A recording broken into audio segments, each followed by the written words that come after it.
Every day will remain empty until you start physically living your activities into existence and following your many routines.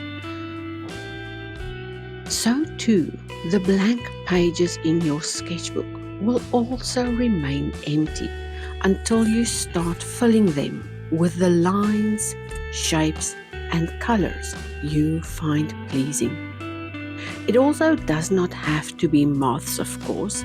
It could easily be places you love to visit, faces that sprout from your imagination, forests, trees, or any theme that visits your mind and wants to live in your imagination. While there's always room for new thoughts, we tend to repeat old stories. And if one of those old stories sounds like something you would rather give up on than try to attempt something new, then these little moth drawings and colorful moth experiments is just the thing you'll need to inspire you to fill an entire page. This will make room for those old critical words to leave your mind.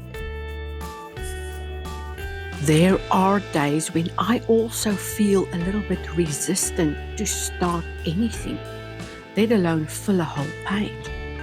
But I choose to do so because I know if I just start a little scribble in the corner, then something will want to come and live on my page. But there are days like today when things just feel like they are flowing out of me like stories. And these stories of little pet moths want to live in my sketchbook. I can already hear some of my students sigh when I just suggest a whole page. But let's start with 1, 2, or 3. Maybe just feel what it feels like to draw a couple of moths. And before you know it, you might even like moths or like to sketch moths after today. The key is to keep it mindful and to do only as much as you have the mental capacity to take.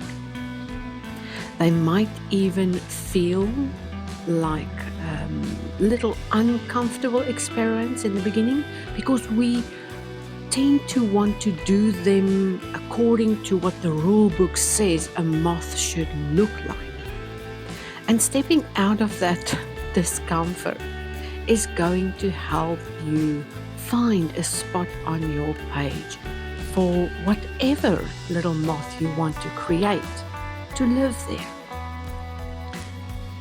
Now, this is, of course, for pure entertainment, but at some point, you will have to pick up that pencil and you will have to allow at least one new pet moth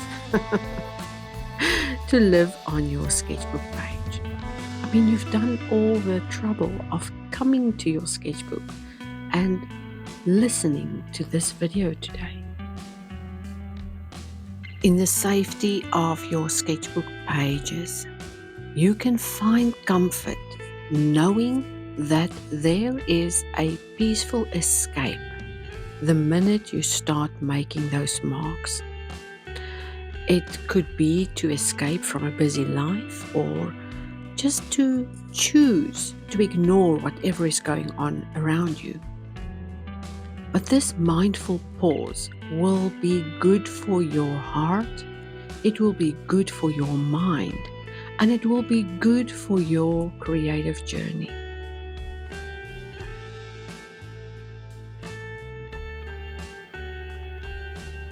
It's times like these that time will stand still for you until you look at the clock, of course. But you won't need to have a really big confident boost or learn more techniques or get a master's degree in etymology. Not etymology, entomology. And you also don't need a big old library full of pictures of insects and moths. And you certainly don't have to be a lepidopterist. That's somebody who studies moths. And butterflies, of course. No. This is supposed to be a mindful, fun experiment and a place where you get to fill a page with all kinds of mothy, mothus, mothildas, and mothabets without the fear of having anything look correct or be an ology study of some kind, pinpointing all the correct colors and the perfectly placed identifiers. You can certainly take a peek at those kinds of characteristics of a real moth if you want to, but the whole aim of this exercise is to have your imagination expand and go on a little expedition to find moth experiments that want to live on your page. We could even call them warm-ups or drafts for some of those mothy ideas for your next project. And while you are clenching that jaw to get the next line just right, release the tension. This is supposed to be relaxing and fun. Ease up on that tight bite and let a gentle smile appear in its place. Time in your sketchbook is for the moment where you get to say, okay, let me try this. Let me see what it could be. And only then will you allow yourself to continue without asking questions about is this right, but rather to see it as a reflective part afterwards to improve or stylize something you could try next time. The secret being this: there is something beautiful that you will get to notice once you let go and give into this creative, mindful act. Now, you've been following along this month so far, and together we've created more than 2 pages filled with colorful pet moths, if you've been following. And it's my wish that you found ways to enjoy your sketchbook sessions and that the critical voice inside has calmed down somehow. I also know that this might be the perfect place for any type of mood to entice you to continue creating moths. And I know this because I also caught the moth bug and found myself creating 2 more pencil experiments. Now, I will share that later in the next video, but I really want you to let loose that childlike wonder and enjoy this creative process. It's a special feeling when you know nobody is watching and you get to secretly hope that nobody will catch you drawing.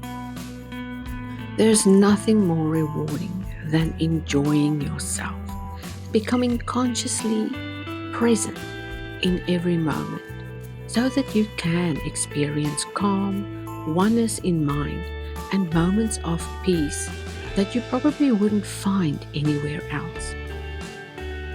Now, you'll notice that if you start doing more of these creative, colorful drawings or paintings on pages that used to be blank, you can expand your imagination in wonderful ideas, not by watching me or watching others, but by loving what you bring to life.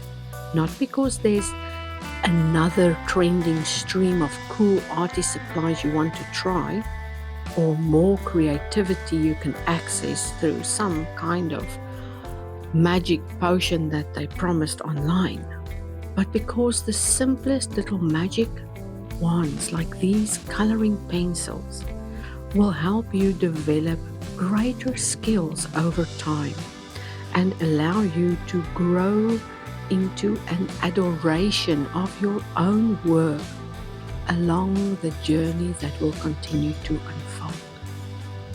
All you need to remember is to keep showing up to the page.